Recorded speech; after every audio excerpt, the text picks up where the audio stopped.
e espera receber, diga amém. Amém. Podem se assentar, queridos.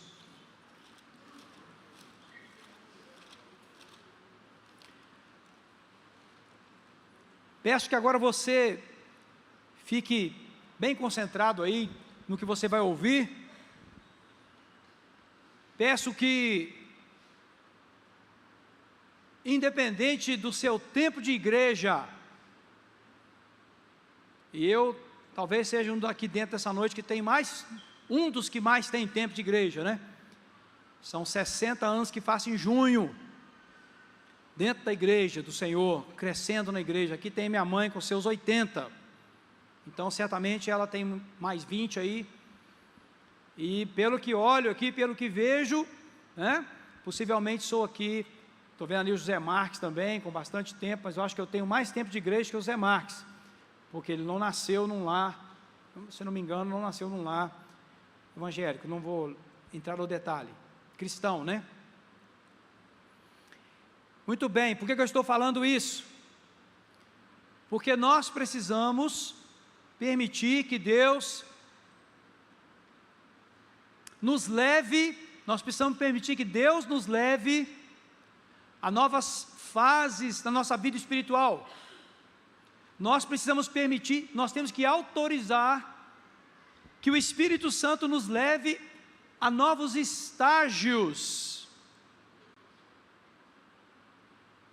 Nós temos uma tendência perigosíssima de nos acomodarmos em certos lugares, onde a gente se sente ali meio que seguro, sendo que a palavra de Deus é clara. Tiago, se você quiser deixar sem o fundo, eu até prefiro hoje. Obrigado, Tiago, obrigado, pode deixar, totalmente sem. A nossa vida, ela precisa ser uma vida que cresce no conhecimento de Deus. A ordem bíblica é que nós cresçamos. Até tem um trecho muito específico que diz: cresçamos e prossigamos em conhecer, aliás, conheçamos e prossigamos em conhecer, porque assim como a luz da aurora é certa, a sua vinda também. Então, aqueles que querem andar realmente com Deus, precisam estar dispostos a darem novos passos, a terem novos estágios na sua vida espiritual. Muito bem, eu fiz uma pesquisa através do nosso aplicativo e 100 pessoas responderam essa pesquisa, era o que eu precisava. Nosso aplicativo tem hoje quase 500 pessoas inscritas nele, mas 100 pessoas responderam, foi incrível esse número, responderam, na verdade 99, contando comigo 100 pessoas responderam ao questionário. Eu fiz algumas perguntas, e eu quero trazer as respostas para vocês aqui agora, e eu selecionei aqui para publicar aqui agora, as respostas das pessoas que têm mais de 10 anos de igreja. As respostas que eu vou ler aqui agora são das pessoas que têm mais de 10 anos de igreja. Para mim isso ficou mais sério por ser esse grupo, porque sendo este grupo, as respostas não deveriam ser estas. Olha só, a respeito de quê, pastor? A respeito do contato da pessoa com a palavra de Deus, a Bíblia, as Escrituras. Então eu estou dizendo que esses números aqui foram respostas das pessoas que têm mais de 10 anos de igreja, a respeito de como elas têm o contato com a Bíblia. Então vamos às respostas. 40% das pessoas que têm mais de 10 anos não leram a Bíblia em sequência até hoje.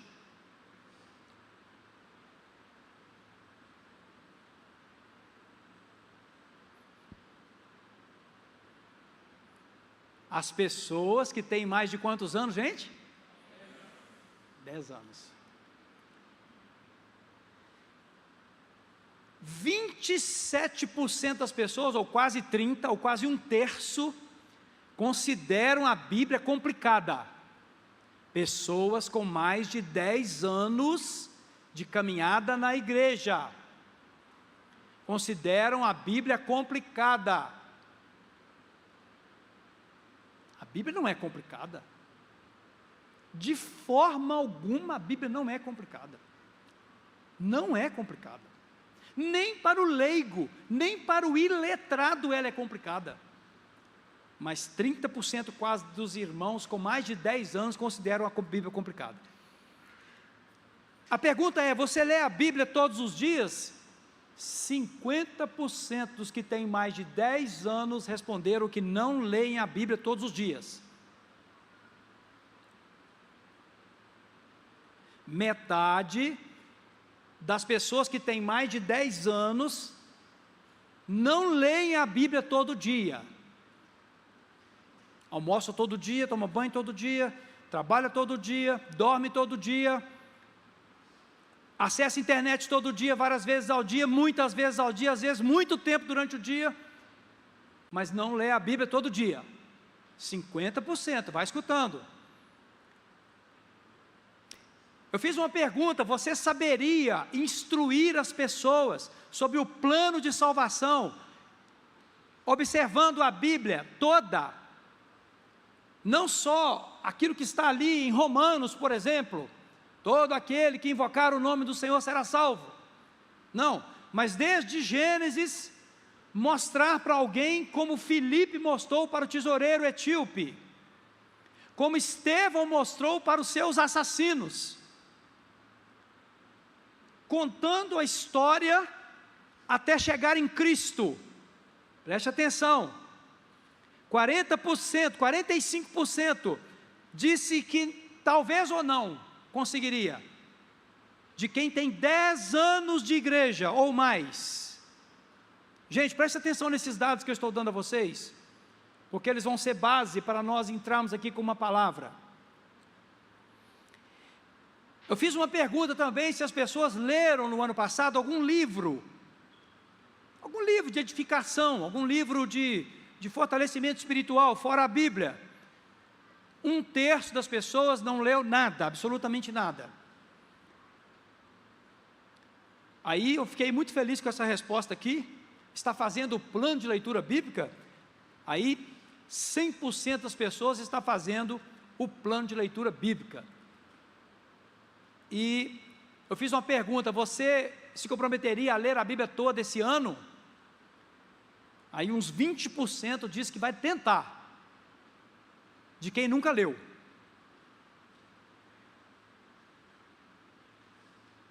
Nunca leu, porque respondeu que nunca leu a Bíblia toda, e 20% disseram que vai tentar. Uma outra parte diz que está tentando, e esse dado aqui para mim, essas informações aqui, elas corroboram, ou seja, elas auxiliam o processo de pastoreio, para nós identificarmos a maneira como nós estamos agindo em relação à Bíblia Sagrada. Foram 100 pessoas que responderam, número muito bom para análise, por causa do percentual, facilitou até o meu trabalho. 100 pessoas responderam.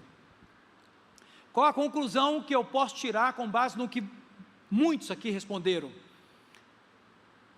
É que nós realmente precisamos ter um tempo, um novo ciclo. Nós precisamos de um novo ciclo na nossa vida, um ciclo de mais comprometimento com a leitura da palavra, com a meditação bíblica, por algumas razões que eu vou expor aqui agora. E eu começo dizendo o seguinte, preste atenção nisso: a maior deficiência da humanidade, preste atenção nisso, a maior deficiência da humanidade, depois da sua natureza pecaminosa.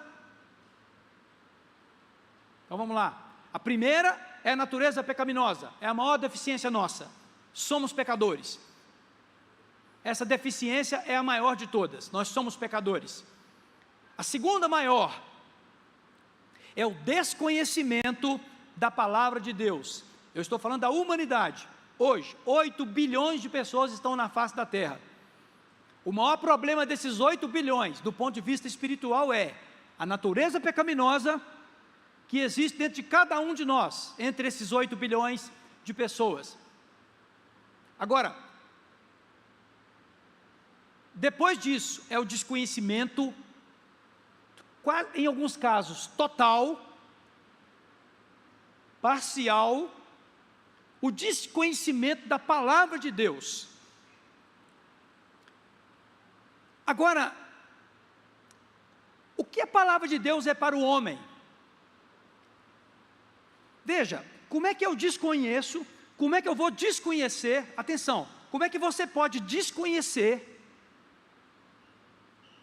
a palavra do Deus que te criou? E também o Deus que salva, o Deus que sustenta o universo com a força da palavra do seu poder. Como que eu posso viver adequadamente nessa vida, criada por Deus, nesse mundo criado por Deus, desconhecendo totalmente a palavra de Deus? E o pior é que esse dado, ele fica pior no meio dos 2 bilhões que professam a fé em Cristo. Dos 8 bilhões, 2 bilhões, isso é uma estimativa, né, de organismos internacionais. Eu estava lendo hoje a Christianity Today, que é uma revista muito conhecida mundialmente, com base nos Estados Unidos, pesquisas que eles fizeram. Os dados mostram que 50% dessas pessoas que professam fé cristã não pegam a Bíblia para ler, gente. Não pegam a Bíblia para estudar, quanto mais ainda para guardar coisas no coração. É uma estatística americana, eu não tenho como comprovar, os dados são deles, está lá para quem quiser ver, mas 50% das pessoas, desses 2 bilhões de pessoas, não têm contato com a palavra de Deus.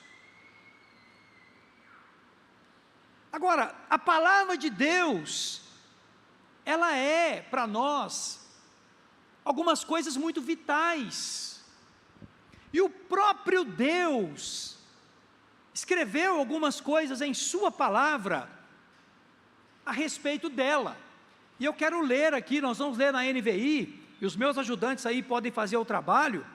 Os textos que vou usar estarão todos na NVI. Veja isso que o Senhor diz. Respondeu Jesus, vai ter aqui e lá: se alguém me ama, obedecerá a minha palavra. Meu Pai o amará, nós viremos a ele e faremos nele morada. Gente, preste atenção, são palavras de Jesus, o próprio Deus encarnado, a respeito de sua palavra. Palavra a respeito da palavra.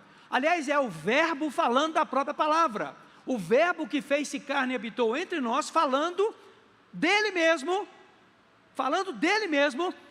uma vez que ele é o próprio Deus, e ele falando dele mesmo, ele falando assim: olha gente, se alguém me ama, se alguém ama Deus, obedecerá a minha palavra, meu Pai o amará, nós viremos a ele e faremos morada nele. E tem mais: aquele que não me ama, não obedece às minhas palavras.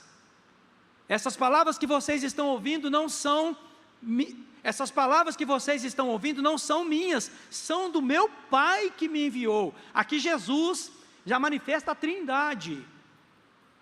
Ele é Deus falando, mas ele sabe separar as coisas. E para entender a Trindade, você tem que ter o conhecimento bíblico, senão você não entende Pai, Filho e Espírito Santo. Você acha que são 3 seres, e não são 3 seres, é o mesmo Deus. Mas ele está dizendo, gente, que é prova de amor. Amar a Deus é obedecer aos seus mandamentos. Esse negócio de ficar fazendo declaração de amor para Deus é bobagem. Declaração de amor a gente faz para a esposa, ou faz para a namorada, ou faz para os filhos. Não adianta ficar falando: Deus, eu te amo. A pergunta dele é: você me obedece? Deus, eu te amo, você está me obedecendo? Você está fazendo o que eu te mando? Você conhece a minha palavra? Você ama a minha palavra? Você tem apego por ela? Eu disse para você que a pesquisa da Christianity Today diz: metade do povo que se diz cristão não tem contato com a Bíblia, gente. Não tem contato com a Bíblia. Isso é uma coisa muito séria, porque guardar a palavra é uma condição sine qua non, ou seja, uma condição sem a qual você não pode dizer que ama a Deus. Agora, como é que eu vou dizer que ama a Deus, gente, se eu não tenho contato com a sua palavra? Literalmente contato, gente. Pegar o livro. Hoje em dia se pega o livro aqui. Apesar de que eu tomei uma decisão uns meses atrás, talvez até mais um pouco, de na minha casa eu leio a Bíblia no papel, eu ponho ela no meu colo. Eu abro, hoje eu fiz isso por horas. Abrir a Bíblia, ler a palavra, pôr a mão ali no papel, seguir ali o texto, extraindo ali a revelação que tem para você. Então o próprio Deus define o amor à sua palavra como prova de amor a Ele. Você quer dar uma prova de amor a Deus? Ame a sua palavra, obedeça a sua palavra, pratique a palavra.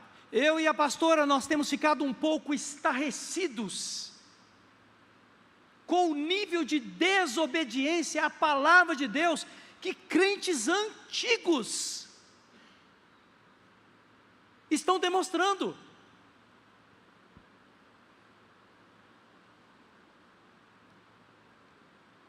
Desobedecendo frontalmente a palavra, gente.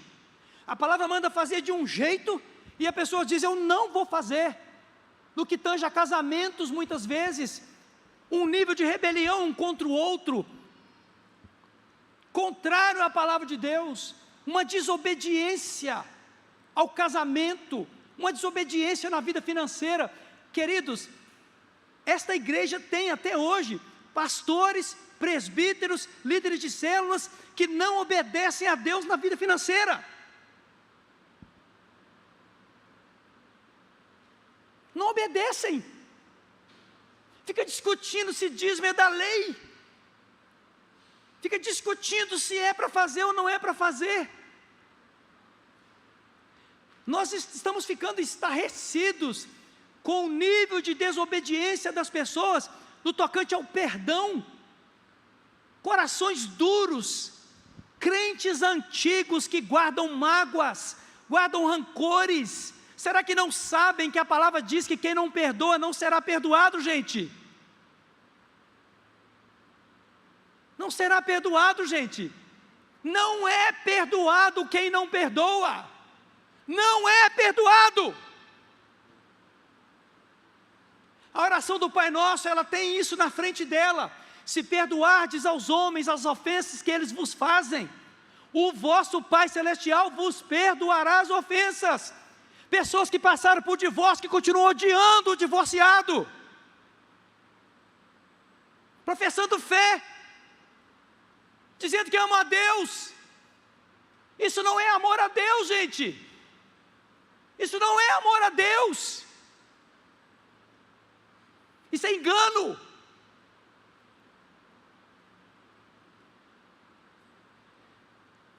Em João 8, em João no capítulo 8, o Senhor diz no versículo de número, por que eu estou abrindo isso aqui, meu Deus?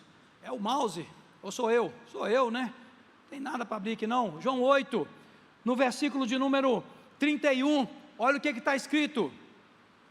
Disse Jesus aos judeus, que haviam crido nele, os judeus que haviam crido nele: se vocês permanecerem firmes na minha palavra, verdadeiramente serão meus discípulos. É para permanecer firme. Ou eu estou na palavra, ou não sou discípulo, gente. Com 10 anos de igreja, eu estou dando um desconto para quem tem 2 anos, estou dando um desconto para quem tem 3, para quem tem 8, para quem tem 9. Eu ainda não cheguei lá nessa área da pesquisa não. Eu ainda quero ver os dados deste povo que é mais novo de fé. Mas os dados dos velhos já são tristes. são dados estarrecedores. E o pior é que a nossa igreja está bem. Considerando o que eu vi de estatísticas para lá, nós estamos até bem. A palavra de Deus, ela é prova de amor nossa para com Ele, ela é prova de discipulado. A palavra de Deus, ela é eterna. A palavra de Deus é um instrumento de conversão. Veja como é que conversão já está lá no Velho Testamento. Vou abrir para você. Olha aqui, Zacarias, no capítulo de número 1 e versículo de número 6. Veja como é que o Velho Testamento já fala de conversão. Mas as minhas palavras e os meus decretos, que ordenei aos meus servos, os profetas, alcançaram os seus antepassados e os levaram a converter-se e a dizer: o Senhor dos Exércitos fez conosco o que os nossos caminhos e práticas mereciam, conforme prometeu. Em Zacarias, quase 1000 anos antes de Cristo, o profeta já fala que a palavra de Deus é que nos converte. Então a palavra de Deus é fonte de conversão.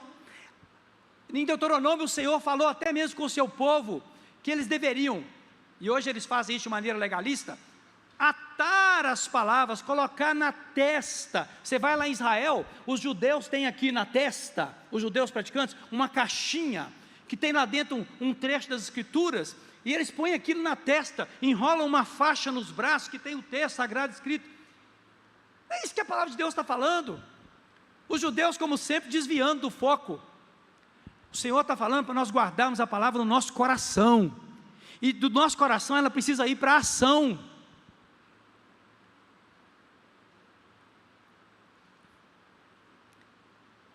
Em João 1, nós vemos também que a palavra de Deus, ela é a fonte de toda a criação. João, no capítulo de número 1 e versículo de número 1, eu vou ler esse texto porque ele é muito poderoso. No princípio era aquele que é a palavra, olha aí a palavra. Ele estava com Deus e era Deus. Está falando de Jesus. Ele estava com Deus no princípio. Todas as coisas foram feitas por intermédio dele. Sem ele, nada do que existe teria sido feito. Isso aqui, gente, é uma revelação maravilhosa da Trindade, da manifestação do Pai e do Filho. E se você for em Gênesis, você vê a manifestação do Espírito. O Espírito pairava sobre a face das águas, e disse Deus: haja luz, e houve luz. Quando a Bíblia diz que Deus disse: haja luz e houve luz, Ele está falando, Ele está dando por meio da sua palavra um comando criador. Sabe por que muitas vezes, inclusive trazendo para um nível muito baixo aqui, por que muitas vezes as coisas não acontecem na nossa vida como deveriam e poderiam acontecer? Porque nós não proclamamos a palavra com o poder que ela tem. Nós não declaramos a palavra certa, da direção certa, no lugar certo, na hora certa. Porque a palavra de Deus, ela é poderosa para criar. E em 2 Timóteo, nós temos a palavra de Deus. O apóstolo Paulo, escrevendo a Timóteo, ele fala assim, no capítulo de número 3, e versículo de número 16, algumas funções das escrituras sagradas. Olha, toda a escritura é inspirada por Deus, e útil para ensino, repreensão, correção, para instrução na justiça, para que o homem de Deus seja apto e plenamente preparado para toda boa obra. Aqui ele fala, toda a escritura, toda, Gênesis a Apocalipse, toda a escritura é inspirada e útil para o ensino, para a repreensão. Nós estamos fazendo um trabalho aqui esse mês de janeiro, que acabou, com os nossos líderes de células e presbíteros, e líderes em treinamento, e nós identificamos 10 problemas das nossas células, e 3 semanas atrás eu dividi os líderes em grupos aqui, entreguei um problema para cada um, e fiz a seguinte pergunta: qual é a causa do problema? X. Qual vai ser a solução de acordo com a Bíblia? E aí eles identificaram os textos bíblicos, e trouxeram aqui para um painel que foi feito, e a nossa liderança de células recebeu aquela palavra, ao invés de ficar, eu acho que é isso, eu acho que é aquilo, eu acho que é aquilo outro, a minha opinião é isso, eu acho que não devia ser assim. ao invés de agir dessa forma, sabe o que foi feito? Abra aí em 2 Coríntios tal, para aquele que está atrasando o relatório de célula, procura apresentar-te a Deus como obreiro aprovado, que não tem de que se envergonhar. A correção feita dentro das Escrituras, ao invés do pastor ficar dando bronca, a Escritura dá bronca. Você quer corrigir um filho que está brigando? Chama ele, pega a palavra, abre ali, deixa eu te mostrar o que Deus fala sobre isso. Nos nossos gabinetes, hoje os meus gabinetes são 50% mais rápidos do que antes. Por quê? Eu pergunto à pessoa assim, eu estou conversando com alguém que vai obedecer a Deus? A pessoa geralmente fala, sim pastor. Então aqui, está aqui ó, vamos abrir, o que está escrito aqui? O que está escrito aqui?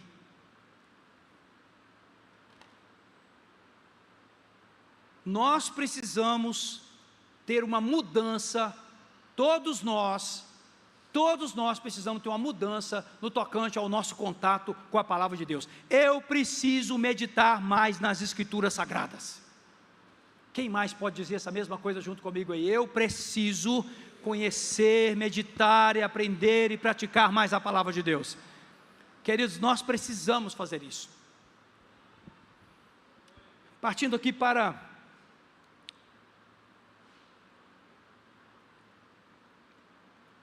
um outro aspecto, já que a palavra de Deus é tudo isso que foi mencionado aqui agora,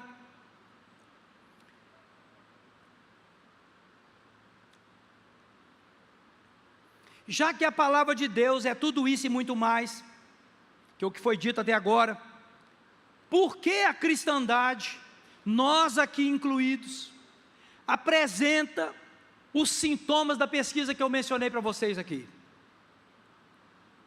Por que que 50% dos que têm mais de 10 anos de igreja aqui, dessa igreja, de quem eu sou pastor, continuam dizendo que não leram a Bíblia toda em sequência até hoje, acha a Bíblia um pouco complicado, 30% acha a Bíblia complicado? Por que que está acontecendo? Eu quero falar 3 coisas muito rápidas aqui, porque realmente agora eu vou dar uma adiantada, domingo que vem a gente continua, o pregador da noite continua, que deverá ser possivelmente aí a pastora Simone. Quero apresentar a vocês 3 coisas aqui agora. Primeiro, por que que a Bíblia sofre tanta objeção assim? A primeira coisa é que existe uma batalha espiritual, gente. O apóstolo Paulo em Efésios capítulo 6, versículo 10, fala que a nossa luta não é contra a carne e o sangue, mas é contra principados e potestades. Deixa eu te dar uma palavra muito contundente, muito delicada de falar, mas eu vou falar do jeito que eu tenho que falar, preste atenção. O diabo, as hostes diabólicas, as potestades, os poderes espirituais, impedem, atrapalham, interferem na leitura bíblica, na meditação bíblica, no entendimento bíblico. Os poderes espirituais que estão aqui enraizados na mente, impedem as pessoas de buscar a palavra de Deus, e eu estou falando para algumas delas aqui agora, nessa noite. O diabo tem atrapalhado alguns aqui, e é o que ele mais faz. Com que foi que o diabo tentou Eva lá no Éden? Com a palavra de Deus, distorcida. Ele disse para ela assim, não foi assim que Deus disse, já põe a dúvida. Não comerás de toda árvore do jardim. Olha a mentira. Deus havia dito, de toda árvore comerás, menos... E o maligno pega então a palavra, distorce a palavra, tenta Eva, que tenta Adão, e ambos caem, e a desgraça está instalada. Satanás tentou Jesus no deserto, com a palavra, Agora, como é que os crentes querem vencer a batalha contra o diabo, não conhecendo a palavra? Como que os filhos de Deus poderão derrotar este mundo, sem conhecer a palavra? Em segundo lugar, outra coisa que impede,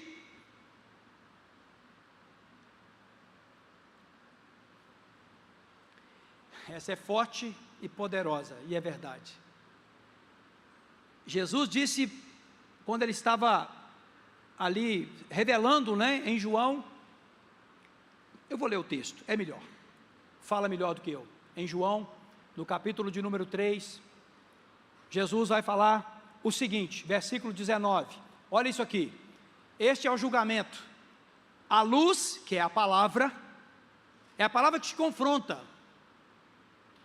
veio ao mundo, Jesus, a palavra, confrontou a todos da sua época, mas os homens amaram as trevas, e não a luz, porque as suas obras eram más. Sabe por que uma parte dos que estão sentados aqui dentro agora não estão meditando na palavra?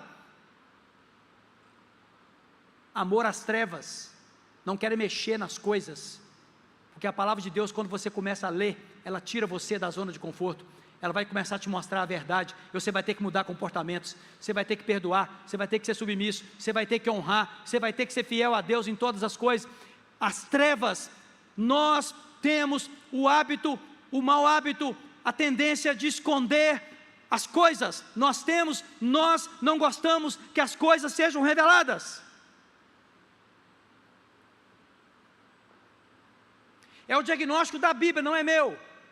E o texto ainda continua, quem pratica o mal odeia a luz, e não se aproxima da luz, temendo que suas obras sejam manifestas. Nós não lemos, eu vou falar nós para ser educado, não é nós, eu leio, muitos aqui não leem, não meditam, porque as suas obras serão expostas, aquilo que está dentro de vocês vai vir à luz, terão que pedir perdão por coisas feitas, terão que pedir perdão por omissões praticadas, terão que fazer processos de transformação na vida financeira, na vida conjugal, parar de culpar o cônjuge, chamar as responsabilidades para si, porque a palavra fala para o casal, o marido deve amar a esposa como Cristo ama a igreja, e fala para a esposa, as esposas devem amar aos seus esposos e serem submissas a eles, como a igreja é com Cristo. Qual casal que quer escutar isso em condições normais? O orgulho não deixa, o machão, não, se não mudar não vai ter jeito.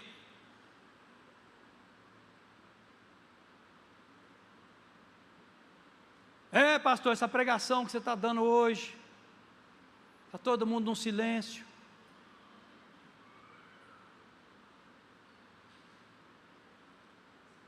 Que bom, né, gente?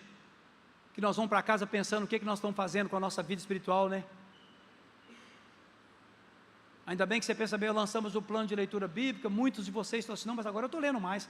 Verdade, mas a luta que é para ler, vocês já perceberam? Você senta para ler, a dificuldade como é que vem? E menino nos dá um trem para lá, e acontece um negócio para cá, e o telefone toca, é ou não é? É luta ou não é? É luta porque tem uma guerra espiritual, é luta porque as trevas têm preferência, gente. E em terceiro lugar, o pessoal fala que a Bíblia é complexa. Eu não leio, pastor, porque eu não entendo. Vou te dar uma palavra para resolver isso. Você não entende porque não lê.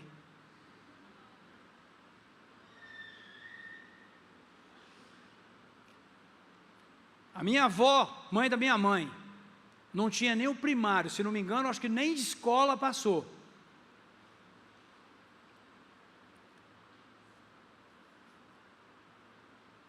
Na Bíblia ela lia. A Bíblia ela lia. Porque o Espírito Santo é o professor da Bíblia. O Espírito Santo é o autor da Bíblia. O Espírito Santo tem a Bíblia como espada. É Ele que te convence do pecado, da justiça e do juízo por meio da espada. É Ele que te consola com a palavra de Deus. É Ele que te guia, é Ele que te sustenta na sua fraqueza. O Espírito de Deus tem a palavra como ferramenta de trabalho. E Ele te ensina a palavra. Ele te revela a palavra.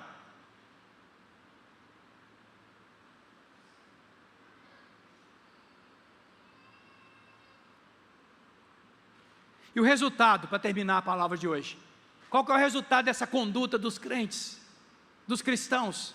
Estou falando dos cristãos, hein? O resultado é o seguinte, o desvio do caminho certo. É uma consequência gravíssima. Jesus disse assim, eu sou o caminho, a verdade e a vida, ninguém vem ao Pai senão por mim. Como é que eu vou chegar ao céu? Como que eu vou chegar ao céu sem conhecer o caminho? Pastor, eu conheço o caminho, eu amo Jesus. Você obedece a sua palavra? Porque ele disse assim: amar a Deus é obedecer aos seus mandamentos. A pessoa acha que o amor é uma paixão, tipo uma paixão por Jesus. Jesus não precisa dessa paixão, Jesus precisa de obediência.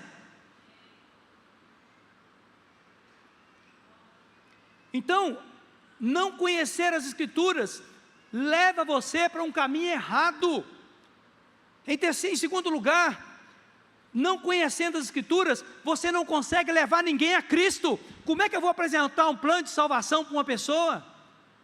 Eu estava estudando Filipe pregando para o tesoureiro etíope.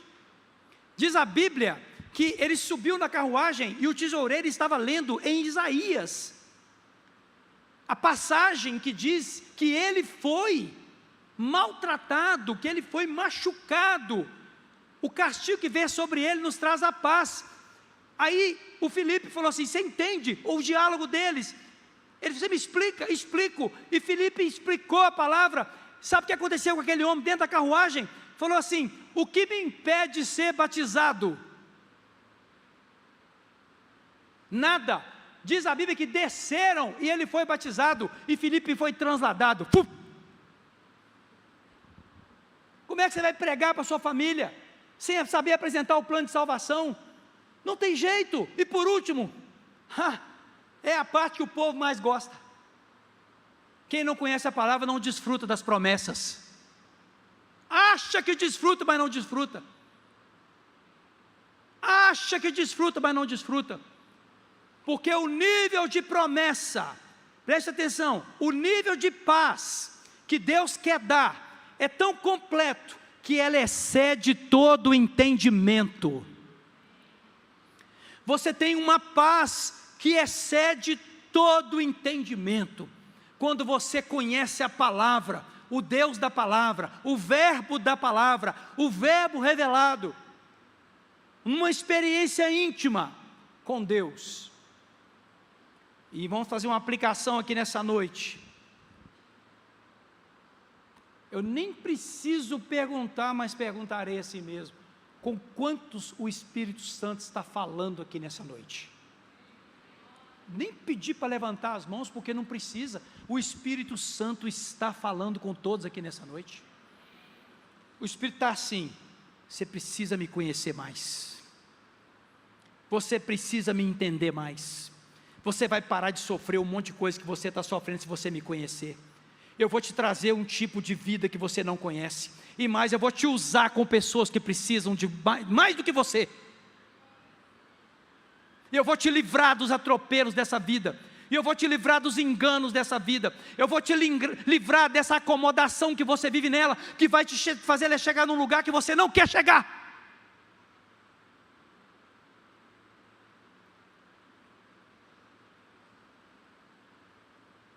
Meus irmãos, sendo a Bíblia a verdade como é, se nela está escrito que as ovelhas conhecem a voz do seu pastor e o seguem, se a palavra de Deus não estiver sendo seu guia, você não está indo para o lugar para onde ele já foi, porque ele está lá dizendo assim: venha, venha, venha, venha. E sabe o que ele está dizendo enquanto ele diz venha? Ele está dizendo assim: perdoa, ame, submeta-se, honre, cuide, trabalhe, sirva, ame ao seu próximo. Esse é o venha de Deus. O venha de Deus é: viva, viva a palavra, viva nela, deixe que ela te corrige, para de resistir, para de brigar com a palavra, obedeça. Esse é o venha. Ninguém vem ao Pai se não for por isso. Nós precisamos deixar os nossos olhos serem abertos, gente. Parar de viver um misticismo evangélico, que cria a falsa impressão de que a pessoa está no caminho, mas não está, porque ouve a palavra aqui hoje e passa uma semana em desobediência.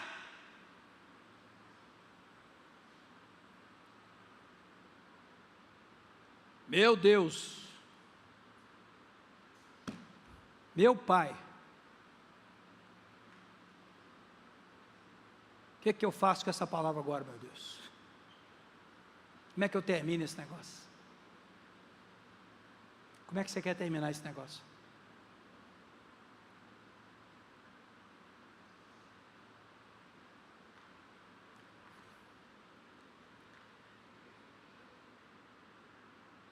Examinemos-nos nessa noite. Você pode curvar sua cabeça?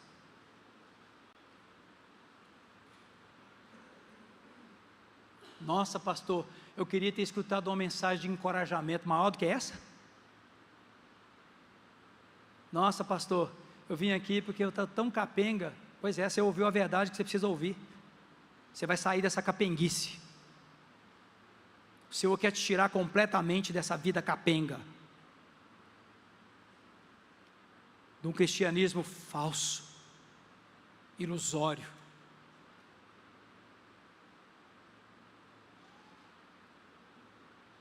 Nós vamos, nessa noite, tomar a ceia do Senhor. E nós precisamos fazer as coisas com muita consciência.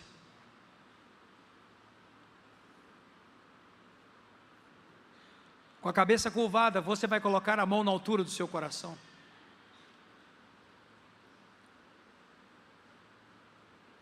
Para de dar desculpa para Deus, que está ocupado demais. Para com essas desculpas, que não entende. Para com isso. Já chega, já deu. Satanás está dando risada da sua cara. Enquanto você continua ignorante das Escrituras, ele está dando risada da sua cara. Debocha de você. Não respeita a sua vida. E com isso também as pessoas não respeitam. As pessoas não respeitam pessoas que não têm a palavra de Deus. Chego a dizer, crente coisa nenhuma. Crente coisa nenhuma. Está domingo na igreja, mas o resto do mês, o resto da semana, leva uma vida mundana, comum. Esse não é o caminho. Esse não é o caminho. Quero convidar os pastores.